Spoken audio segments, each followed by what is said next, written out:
talk about that later on. Oh. You've got a fan base here then. The hype train has left the station. How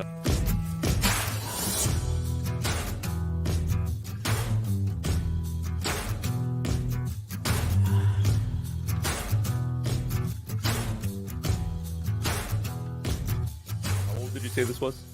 12 years. 12 years, yeah. Man, it is good. We just threw all of that on the floor, and this man has no regard for safety. He is not wearing shoes. He could go down while using the... And John's dead. Wow. That didn't take long at all, but I'm sure he'll come back.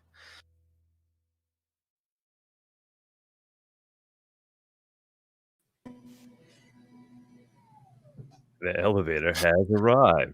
Hey, happy Tuesday, everyone. I thought I needed to duck out of the shot, and I wasn't about to stand up, so I just used the motorized desk. But welcome. Happy Tuesday. Yeah. No elevator here, unfortunately. That's on the next house. But welcome, everybody. It is weekly whiskey, which means it is Tuesday night. It's 8 o'clock my time, 9 o'clock time for a lot of you. Thanks for joining us. If you're drinking something good, go ahead and let us know in the chat. We have a couple of awesome guests tonight. We are doing a Wild Turkey Rick House Showdown. So we've assembled some samples. We've got some extra tasters here to join us tonight, along with David Jennings from Redbird 101. So it should be an action-packed evening because I think we have 5 samples. So this could get rowdy. Yeah, good and spicy, I imagine.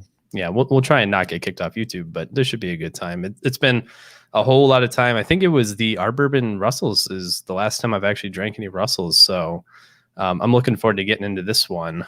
John, thanks for joining us. Good to see you, man. How you been? Good, brother. How are you been? I'm doing good. It has been wild, but it's settling back down. I think, kind of that pre-lapse before Thanksgiving hits and everyone loses their minds, but it's been a good time. A little Sam Houston 14 going on in the chat. Everybody else, I'm sure Yancey's getting into something. Yancey, what do you got going on there?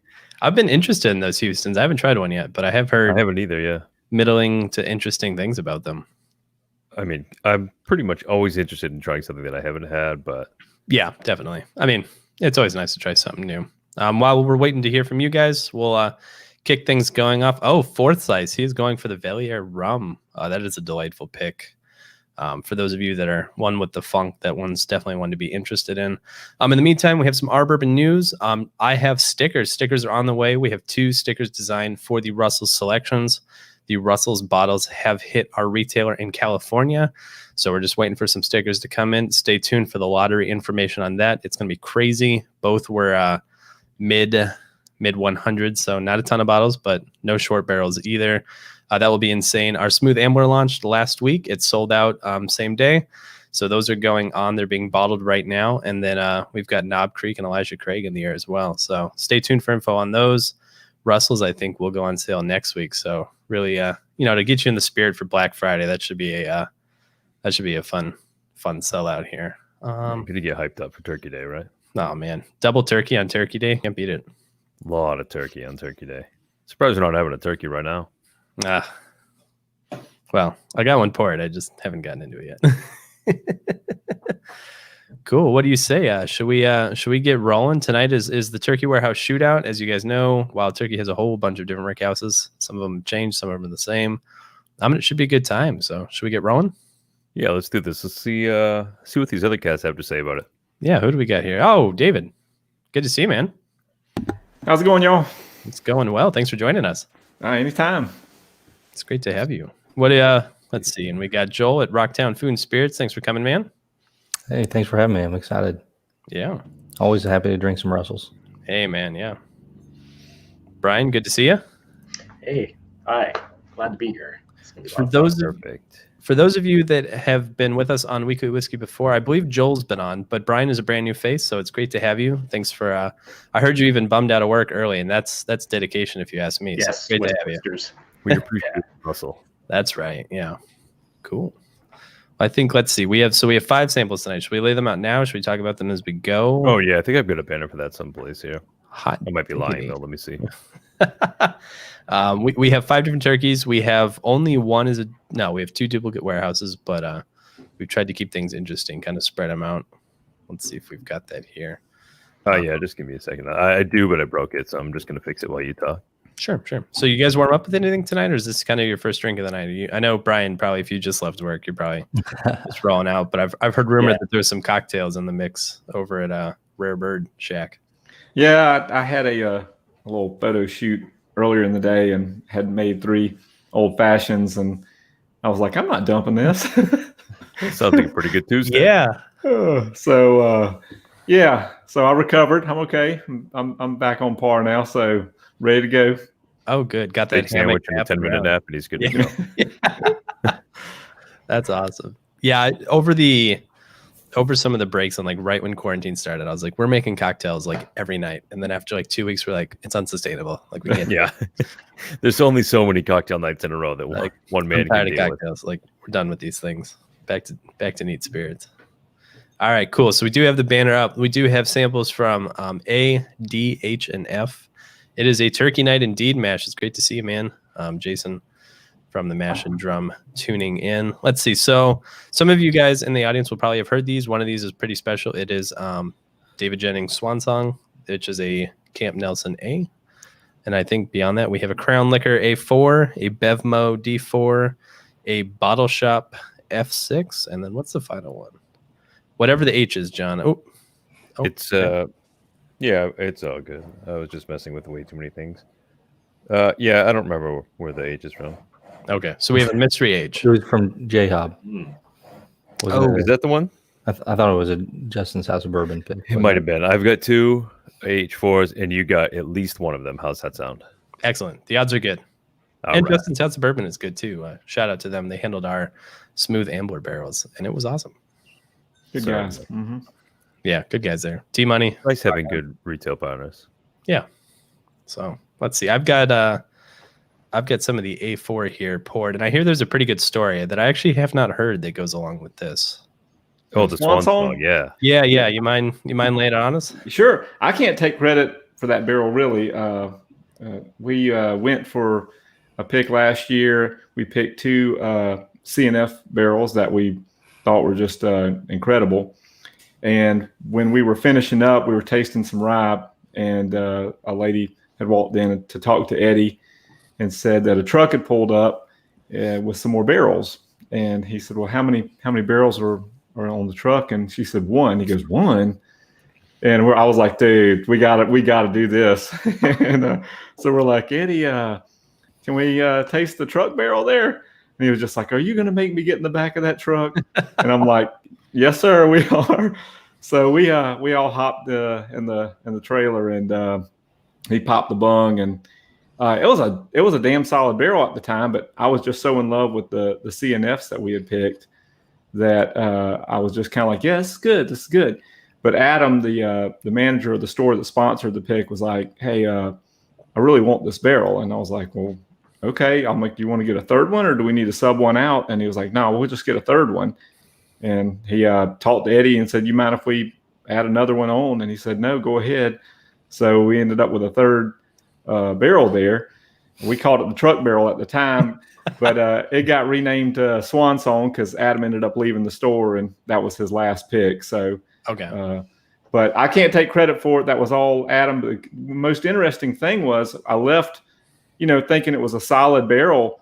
And then when we got it back after it was bottled, I was really quite pleased with it. And the first time tasting it again, from straight from the bottle this time, I was floored at the difference. Now, of course, I don't really know if it was that much different. There were some months there at setting the barrel.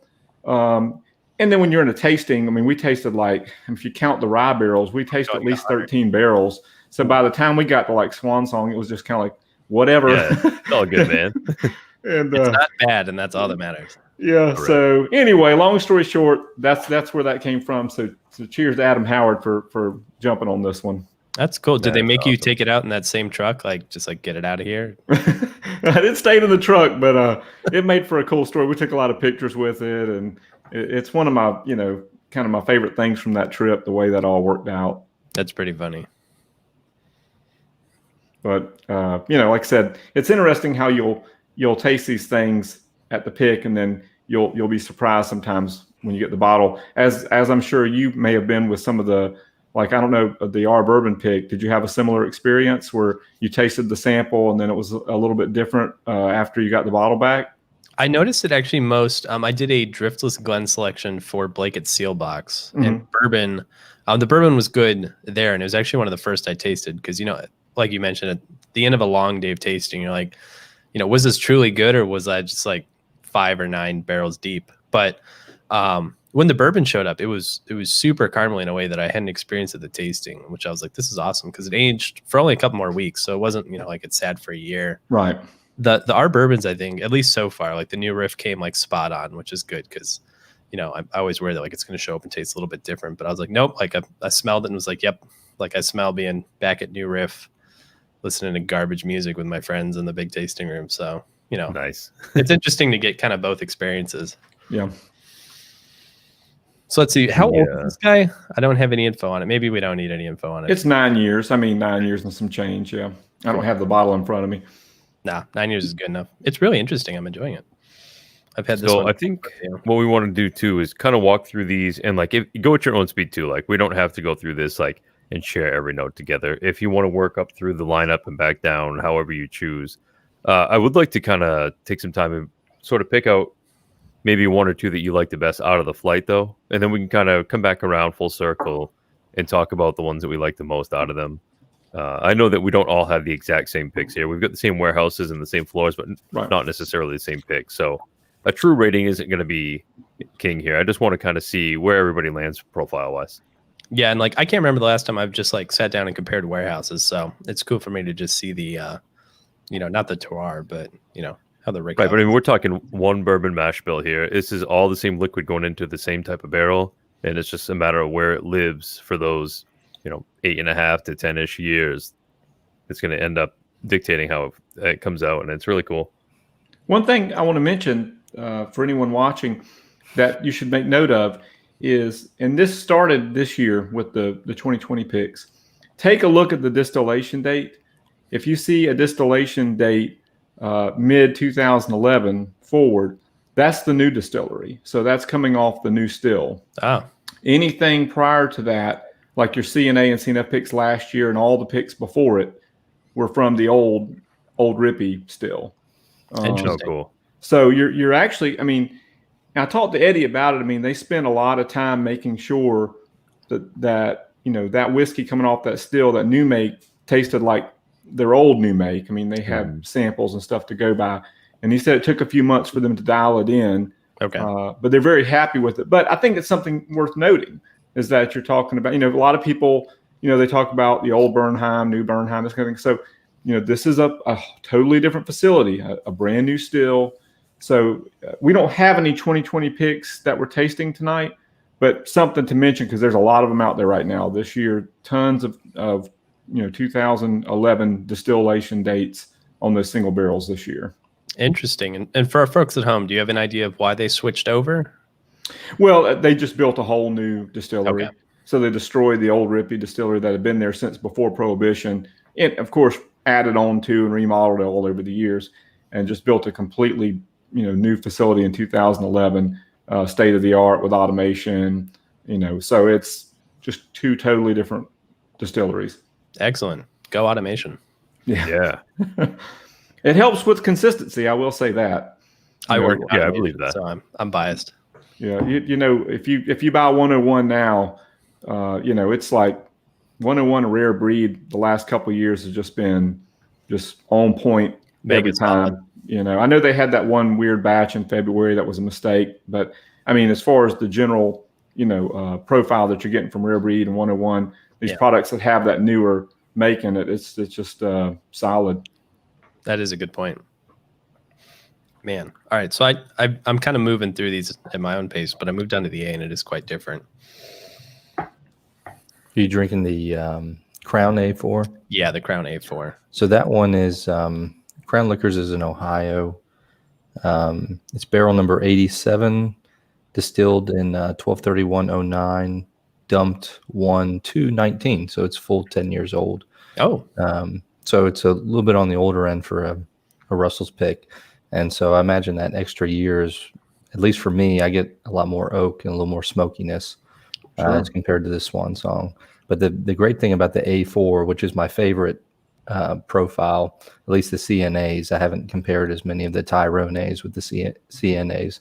But the Camp Nelson A is just like a vanilla pound cake all the way through. Just tons of that, mild flavors all around, a little bit of spice on the back end, and vanilla through and through. And a lot of the guys who know what I like, it's all about the vanilla bomb. And so,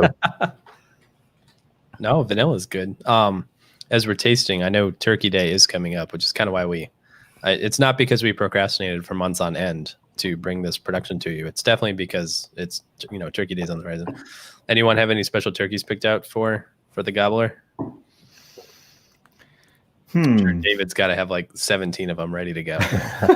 One for every yard. I'm hoping to get 2003 soon. So if I get a Russell's 2003 soon, that will be popped open on Thanksgiving. If I don't, I'll just go with Masters Keep Bottled and Bond. So okay, a good favorite from this year. Maybe some rare breed rye. Okay. I always get when I decorate the tree, rye is kind of like my thing. Oh, so might pull out some rare breed rye this year for that. Very nice. I noticed when I'm like in tree decorating weather, I'm usually drinking scotch, but I might have to go with the rye. Yep, whatever. I guess rye to me, usually it's 101 rye, but you have a lot of, Christmas time, there's like a lot of candles, a lot of bakery scents in the air. And to me, the rye just tends to go along with that. Like bourbon already has a lot of those notes. You get a lot of those heavy bakery notes in bourbon, but in rye, especially with turkey rye, you get like that citrusy, sweet, vanilla wafer, lemon square kind of thing. It works very well. Yeah, I see. That does fit. How about you, Brian? You got any Turkey Day drams? I just got through auction, I got a collection of mini airport mini bottles from the 70s and 80s. Boom. So I'm gonna give some of those a try. I'm trying to figure out all the codes. Some of the bottles have the easy, there's 175, there's 3 78s and a 79. Sure. Some of them just have weird bottle markings on it, and I don't think I'll ever figure those out, but they're worth trying them. Interesting. Well, if you haven't dropped by our bourbon turkey decoder, stop by. But I think David's probably got a couple updates. Well, there's that, and then if they're that old, look at your tax strips, and that can help sometimes because you switch from the IRS to the ATF there in the late 70s, and then they changed a little bit right at the end. I mean, the mid 80s or so. So sometimes that'll help. At least it'll get you within a block, of where you could be at. And then like you can look at the Lawrenceburg versus New York, that type of thing. If it's really old, like you get the early 70s, late 60s. So there's some things you can look for. Man, that'll be fun. I haven't cracked into like dusty airplane stuff in a long time. That's always like a gamble, but when it works, it like really works. I've heard for a long time that Southwest has Dusty Turkey minis that they keep, and every once in a while, on rare occasion, they'll surprise first class customers with Dusty Turkey bottles. And I was like, nah, there's no way that's true. And then someone posted it on Instagram, like, I don't know, it was like last year or something. I was like, holy shit, that's awesome. Like there was like an old school, like 70s, like brand new mint condition mini that they had been served on the plane. I'm like, damn. Because, Herb Kelleher was a huge Wild Turkey fan. And so apparently they've got a lot of these kind of stored somewhere, and they bring them out on special occasions for folks. If anyone in the chat is familiar with this and knows more about it than I do, please chime in there. That is wild. I was not aware of that. Yeah, I'd be all right with that on a flight. Yeah, might need to fly that airline a little bit more, huh? Yeah, I wonder if this is like a valuable sales tactic. Like Southwest is like, how do we tap into the bourbon crate? Hey, that might just work. And some intern was like, hey guys, I found these in the closet. And they're like, that's how. Yeah, look what we do. He got himself a job that day. Yeah. All right. So are we on to the next one? Yeah, I'm just kind of going up and down the ladder here with these things. Okay. Yeah, I've been just like boop, boop, boop, boop. I'm gonna go the D. Okay. Never phrasing. Boom. Man. I'm moving on. I have the F6, which is Bottle Shop from Joel again, which I'm told is very nice. That's another 10-year-old. Damn. God, so do you like the 10-year-olds, or do you just have an ass load of Russell's picks, Joel? Phrasing. Boom. Yes. The 10. Yes. That wasn't even bad. It's debatable. the 10-year CNFs are just killer, whether it's 5th floor or 6th floor. Okay. Just so much. I mean, it's like the perfect time to pull those. They're great. Interesting. Yeah, I've had that a handful of CNF6 I like. I've got that F6 from Bottle Shop that's 10 years old, and then I got a Lincoln Road F5 that's also 10 years old. Both of them are pretty close in profile. I don't know that the floor had a lot to do with those two. See, I've done the A's, the D, and the CNF, and the CNF I picked for this tasting is Woodland Wine Merchants from was bottled on April of 2020, and it did not quite. Well, no, this is a 10-year pick. It just stands out among the 3 that I've tasted already. Okay. They're all good. The A's were more solid vanilla, maybe some candy apple, very core turkey, akin to like Rare Breed with like a little more maturity. The D is a lot more of the bakery kind of notes that I was talking about earlier, where you get the molasses and the brown sugar. But the CNF here is like, it's crazy assault on the tongue and the finish with that spice that you get with those CNFs, where you can pick out like all this stuff like clove and ginger and pepper and crazy. And I'm not saying it's necessarily better than the others. It just, to me, it stood out immediately, especially on the finish compared to the other 2 I'm sipping, or 3. Yeah, this F is like super spicy compared. I think because the A4 Crown, I was like, whoa, this is awesome. The F6 has a ton going on. Yep. Which I think too. I was saying in the green room, I was like, yeah. If I'm missing any, I'll just go to all the turkeys I have in my room. And I realized I only have one single Russell's Reserve pick, and I was like, oh no, like, and I think it's a G something. So I was like, oh, it's not even relevant. Like crap, but. Yeah, the G's are really good though. Well, yeah, that's not a bad one to have though. No, I mean, I'm like, woo, G, and I was like, this is the only time where I was like, man, G is not what I needed in this exact moment. The 2016 G's are like their personal favorites. I mean, like I don't know if there was a single bad 2016 G. They're just killer that year. When I did the Gobble Till You Wobble, it was 2016 G's that just destroyed everybody. Yeah. And the M's are pretty close. If you get some of the M's from 2016, they're pretty close. I'm sorry, Brian, I didn't mean to cut you off, man. Oh, that's okay. I was just gonna say, didn't Eddie at one point talk about his favorite Rickhouse being G? That's right. Yep.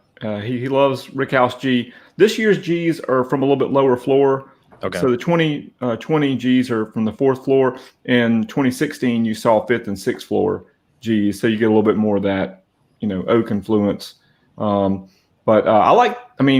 We've got a 2020 G4 coming that we picked with Justin's, Nice. this year. So I'm real happy about it. Yeah, the G's are good stuff. Definitely. So in the flight here, I'm sipping what I have labeled as a CNF 4th floor, which DJ was saying that he hadn't seen. I did just send you the pic of that in Discord, DJ, if you want to take a quick look at it. It was let's see, Wine Market Bourbon Club 2019 pick. But it could be a mislabel too for all. No. I mean, it just might be that I'm not familiar with a lot of 4th floors CNF, so that's definitely one I'd like to taste for sure. I had to dig it up because I was like, well, shit, I might have because I just used like a wine glass marker to wrote on the side of the bottle because it doesn't have the label, and of course the hang tag is long since deceased and gone. Yeah, you see a lot of 5th and 6th floor CNFs. Yeah, but I don't think I've seen a 4th floor CNF, but I'm sure they're clearly they're out there. So if you've got them, that there's probably not as near as many as the 5 and 6. So well, I had to dig up the picture of it too because I'm liking it a lot, and I'm kind of like leaning towards placing it high in this ranking here. And I wanted to make sure that I wasn't saying CNF 4 and having it not be a real thing. Was wrong. Apparently is. You got the photo. That's awesome. Let's see. Yeah, because I was looking.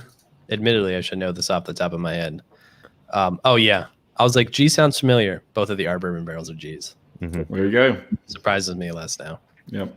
So the D, I remember John saying this a while ago. The D has a lot of cola notes to it, and I get a lot of those out of this one as well. I think I got a Justin's House of Bourbon D pick here, which that is not what I think what Brian sent the Bevmo D, right? Yeah, this is a 2017 D4 from Bevmo. It's an older one, but I've a got the lot D of I've similar taken notes is there. the Justin's too, and it might even be the same one. I don't remember, but that's damn good. Actually, I think my favorite Russells that I've had.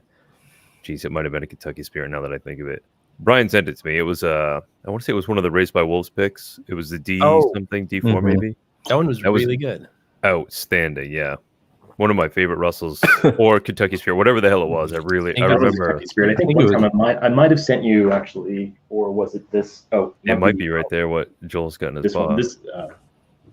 I think that's it. Is that the Kentucky Spirit you like? E5 Kentucky Spirit. Oh yeah. I also have I might have sent you a sample one time. I also have this Raised by Wolves B pick from 2017. You Oh, did, wow. yeah. That was Yeah. also Which is good. this is actually a sentimental favorite because this was my very first store pick. Okay. And Oh, so cool.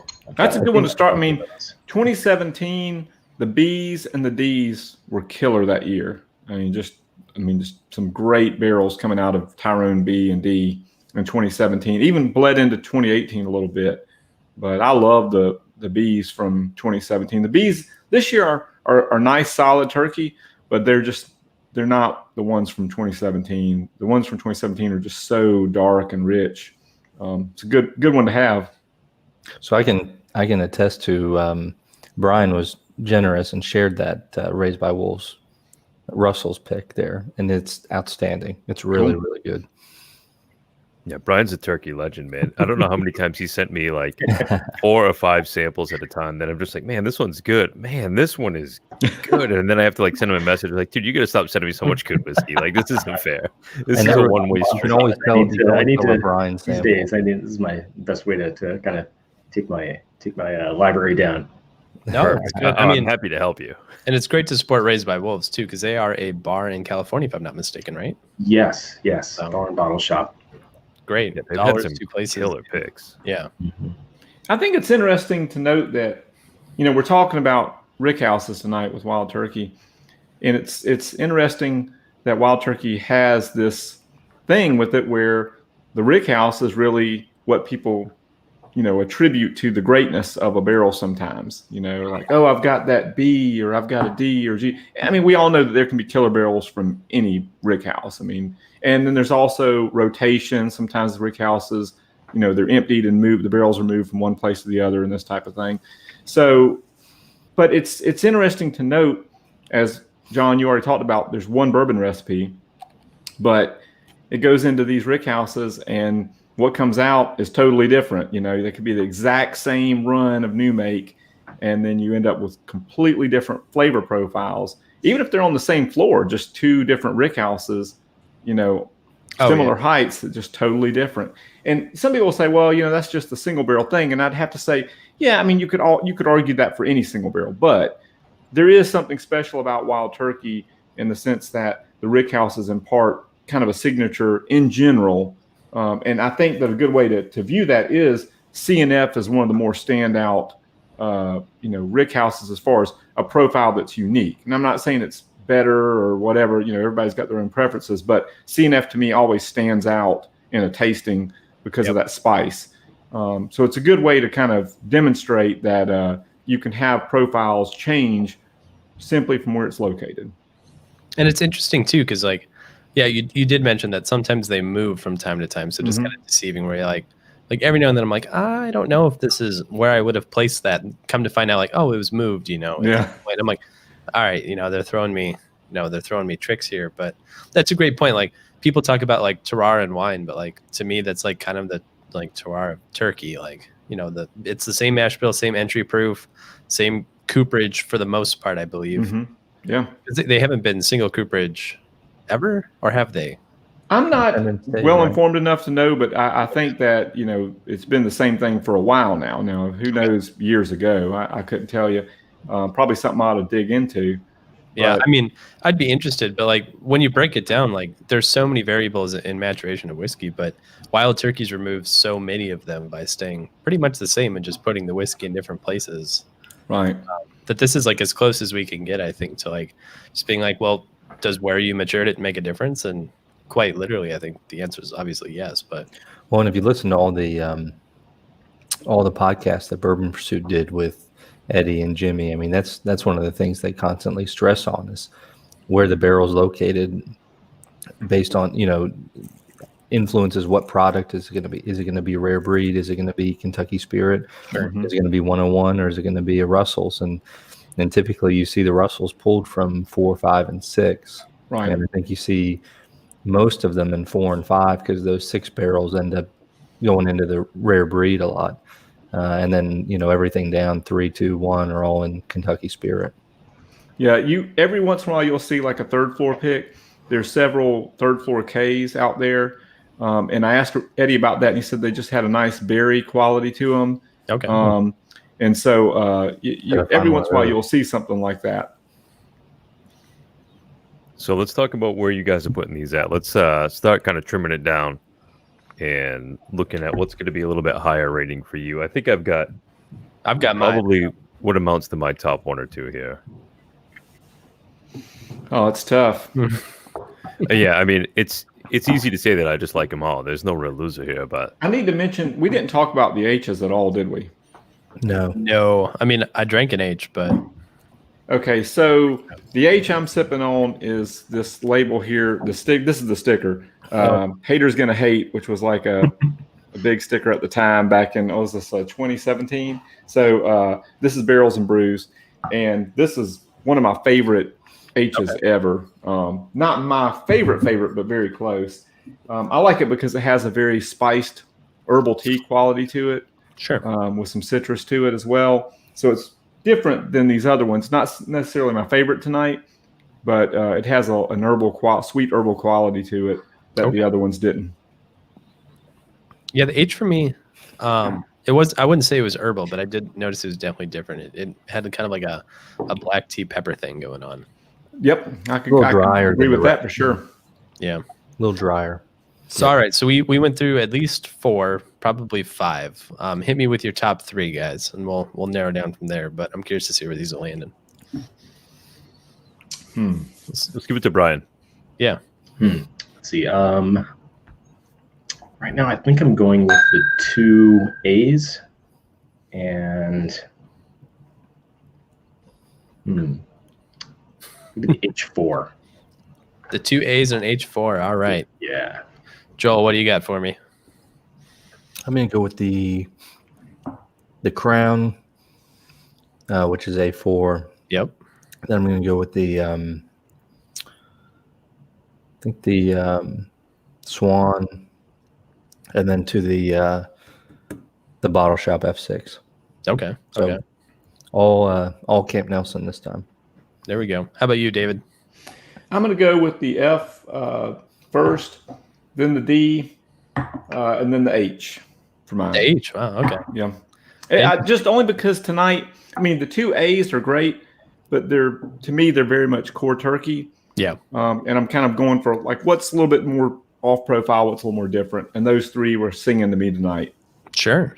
No, that actually lines up pretty well because so A4, the Crown, I thought was phenomenal. So that's definitely in my top 3, along with the D4 and the H, the 4th floor, that kind of black tea pepper note. I was like, oh, I've been drinking a lot of really sweet bourbon lately. Like I was even drinking the Bardstown Destillaire, however you pronounce that. And was like, this is great, but boys, it's sweet. So getting back some of that herbal tea and shenanigans was pretty good. How about you, John? All right, so I went with a CNF6 as my number 1 here. Okay. And That then one that was really CNF4. Yeah, CNF6 is nice. I think I have like 3 or 4 different CNFs that are all open right now. That's usually kind of, if I had the choice between that and something else, I'm usually grabbing that. Mm-hmm. The CNF4 that I've got there, that I sent you the picture of, DJ, is coming in second for me. And then I kind of waffle a little bit between the H and the D. I got that same type of peppery note out of that H, which I kind of like. It's different than the Fs, and it just comes out good, but I think I'm going to end up with the Justin Tell Suburban 4th floor D pick for my third. Oh, nice. They do good picks. So I can't. Yeah, I like this Definitely. one. Definitely. That is a good. That is a good pick. I've got that one too. And what's funny is if I were to shuffle these up on another night and taste them, I would probably pick a completely different order. I mean, that's how Russell's picks go. I mean, they're yeah. And to some degree, there are some other producers like that. To me, Four Roses is kind of a mood thing. Like, I tend to say, well, OBSK is my favorite. But if you threw it in a blind with some other ones, I might end up pulling like an OBSQ or something. You just never know. That's because Q's the best, but yeah. And I have a Q that's really good actually. But it's interesting how those things go. There are other producers where I think I would probably be on the money every time. Where I would like, for example, Knob Creek. To me, I love Knob Creek, but I think that if you gave me 4 and I put them in order, the next day I'd probably put them in the same order. Definitely. But with Russells and with Four Roses, they're so wildly different. It's kind of like it kind of depends on your mood in some ways. Yeah. But Yeah, it's just an observation that I've had. No, that's a I good feel point like too. Go ahead, John. with the Knob Creek picks too, you can, or I like to anyway, kind of pigeonhole them to like this one is 10-year, 11-year, 12-year, etc. And I feel like it's almost easier to classify them that way, sort of like the warehousing with turkey. Good point. A CF. So like when you hit that profile, it's almost like a light switch effect with the Beam product too. Like when you take an 11-year Knob Creek compared to a 13-year, it's very distinct. Mm-hmm. Agree. And they're both great. So it's not like I'm saying one would be better than the other, but there is a very on-off profile for each one. Definitely. And whatever mood you're in, if you want that heavier caramel, peanut, fruit, whatever it is that you're leaning toward that night, you can kind of pick it by the year, sort of like you could with turkey with the Rick House. So yeah, you're right. I mean, the younger Knob Creeks tend to have a little bit more of the bean funk and sometimes a lighter quality to them, which can be a nice thing. Matter of fact, some of my favorite Knob Creek picks I've had have been in around 9 years or so. But you get just the right amount of that. If you find one of those special 14-year, 15-year picks with like that balance to it, because that's the problem when you get those mature Knob Creeks, is like, is it going to balance out? Because sometimes they're just a charry, not a mess, but they're just like heavy on the char, and you're just like, okay, I'm getting a lot of char, and it's covering everything up. But if you get one of those where the char kind of like stays under the fruit and the bean funk is in check, where it's not like real heavy, those are just lovely, and they can compete with some of the LEs like Booker's 30th and stuff. People laugh, but you can get like a 14-year Knob Creek, and if it's special enough, it'll rival that. I mean, I'm confident. Yeah. So we have a great question here from Jason. Why don't you hit us with that real quick, David, and then we'll start to spool out here. But this is actually a great question. It goes along with something I was going to ask, which is, which warehouse do you think is going to be the star of 2021? But let's hit this great question from the MASH first. Okay. All right. So I want to stress this. If anyone from Wild Turkey or Campari is watching, I beg you, please label these correctly. I mean, we are struggling to figure out if it's Rickhouse A through F. I mean, we're basically going on, outside of the official realm of conversation type of things to figure out where is this from, Camp Nelson or Tyrone. And, Eddie will say, if you ask him, he'll tell you, but, we all don't have access to Eddie. So, Sure. We need to know, are we sipping Tyrone A or Camp Nelson A? And that goes all the way through F. And then where the hell, like, are the McBrayer picks? Are we sipping McBrayer picks and we don't know it, So I would like for that to be clarified. Now, I can say that Eddie has said that if it, so far to date, the ones that have been bottled, if it's a 2020 A and not necessarily 2020 pick, if the barrel number says 19 dash, okay, and it's an A, it's C and A. If it's 20 dash, it's Tyrone A. Sure. There are no Tyrone F picks to date. So any Fs that you see in 2020 are Camp Nelson F. And then of course the Bs, the E's that you're seeing, these are B's and E's are Tyrone. The D's this year are Camp Nelson. So it's a mess. So it's one of these things where, and that's to date. Now, who knows what they're going to pull? I can't really guarantee, the future. I think they're done pulling barrels for this year, but that's something I wish that Campari and Wild Turkey would address, because we want to know what we're sipping. That's fair. So that's a drum everyone should beat, really, because that's super valuable information. Right. We need. I mean, if that's their thing, like if Four Roses has recipes and Wild Turkey has rick houses, we'd like to know which A, which B, which C, etc. Yeah, and there's never been a doubt. Like when I pick up an OBSQ, I'm never like, well, I hope this is actually OBS. Right. They've got that covered for us. Right. When your single barrels, these are going to enthusiasts anyway. This isn't like average Joe coming in off the street and like accidentally wanders into a $60 barrel pick.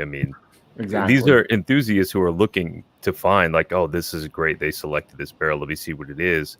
And then you get somebody who maybe they're a novice about it and they just want to try it again. And they come back and, they can't find the same damn thing because they don't know what it was or it wasn't labeled properly. So I think sorting that out would absolutely help the enthusiast market, which is who is buying this stuff. Totally. Right. And it's not just Russell's, it's Kentucky Spirit as well. Oh, is that a problem for them as well? Yep.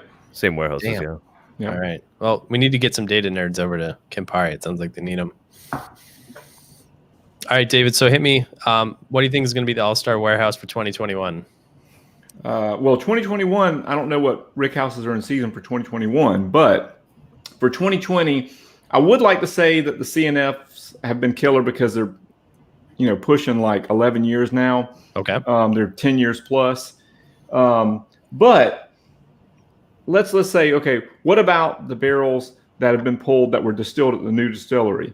I think G might be the one, or S, because S is so crazy unique.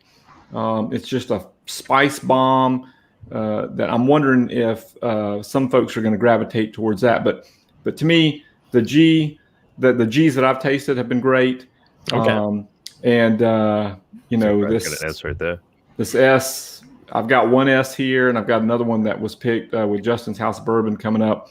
I've got a great Liquor Barn S, thanks to cool. Jordan. I haven't cracked it yet, though. Yeah, you need to taste those, Jay and John. Those are, and Brian, those S's they're very different. A lot of spice. Coconut from the one I had, which was very. Oh, you've got it. Okay, good deal, man. Yeah, so you noticed some difference. Sorry, that was. That was. I've got. This was my warm up, Russell's. Oh, okay. Cool. Few S's. All right, so we will put those on our weekly whiskey task list. We'll get some S's. Yeah, right on the top of the hit They're list. crazy. Hot diggity. Well, that's good. Well, folks, it has been awesome having you. We're going to start to wrap it up. Brian and Joel, it's great. It's always great to have some new faces. David is a veteran of weekly whiskey at this point. I think this is at least the third time? Something like that. It could be the fourth time. I think 2 or 3. I don't know. I think, this might be 3. Every time's been fun. How about that? Yeah, good. I'll take it. Appreciate that. That's why we're all here. So, Brian and Joel, thank you guys so much for joining us. If you have socials, I know Joel is at Rocktown Food and Spirits. If you follow him on Instagram, I don't know if Brian's got some huge all-star profile he's hiding from us, but if you've got anything, feel free to share it. I don't. I was just gonna say, kind of, I guess, representing Discord here. So if anybody wants to go over actually on John's Whiskey Net, the first 3 people that type in Turkey Day, hit me up. I'll send you some samples. Wow. Boom. You guys are going to want to take him up on that. Right now. That's I'm going to beat him to it. All 3 of my guests? What? This is weird. I wouldn't blame you if you did. But guys, it's been great. David, thank you as always. I know you're a busy man, especially with all the writing you've been doing. Feel free to let us know where we can find you, and we'll start to wrap this thing up. Well, it's right there at the bottom, but mainly rarebird101.com and wildturkeybook.com, and some nice looking websites here, especially the book one. Thanks, John. And you can find me on Instagram at rarebird101 and Twitter at rbird101. It's quite the host there. How about you, John? Got anything for the audience? No, I got nothing. Nothing at all. I'm okay. I'm kidding. You can find me at TheBourbonFinder.com. We're going to do this again every week. I don't know, maybe something cool coming up for the holidays. You never really know what we're going to mix up. It's going to be cool. So stay tuned for that. Check us out Tuesdays at 9. And I'm going to let Jay bring it home here while Joel goes ahead and rips off that bottle. You mind real quick if I interrupt 1 quick second? No, later. There was some questions here, and I wanted to make sure that I didn't leave anybody empty-handed. Oh yeah. So we had Robert asking about S being a palletized warehouse. I'm not sure if it's palletized. I know O and N are palletized. I'm not sure about the S. I know that S is a newer construction. And it contains Camp Nelson barrels, and that should answer Michael's or Sunday Evening Scotch's question about if they were been moved around. So yes, S contains some barrels from Camp Nelson, and I've heard McBrayer, but I've only heard Eddie say Camp Nelson, so I can only confirm Camp Nelson, but I think McBrayer as well. But that goes for Q, S, and T have barrels that have been moved from Camp Nelson. Excellent. Awesome. Alrighty. Cool. Well, with that, I think, guys, thank you for your time. Thanks for joining us. Everyone out in the audience, hope you had a good Tuesday. We'll see you next week. Like John had mentioned, the holidays are coming up, and with the holidays come shenanigans. And we at Weekly Whiskey firmly believe in that as well. So I'm Jay from Take Review. You can find me online at my website. You can find me on Instagram. If you haven't checked out yet, repealdayexpo.com. Got some fun stuff going on with that. And have a great Tuesday. Stay healthy, everyone, and we will see you here next week at the same time. Thanks, guys. Cheers. Raise your Cheers, cheers. Hey. Oh, Cheers. there we go.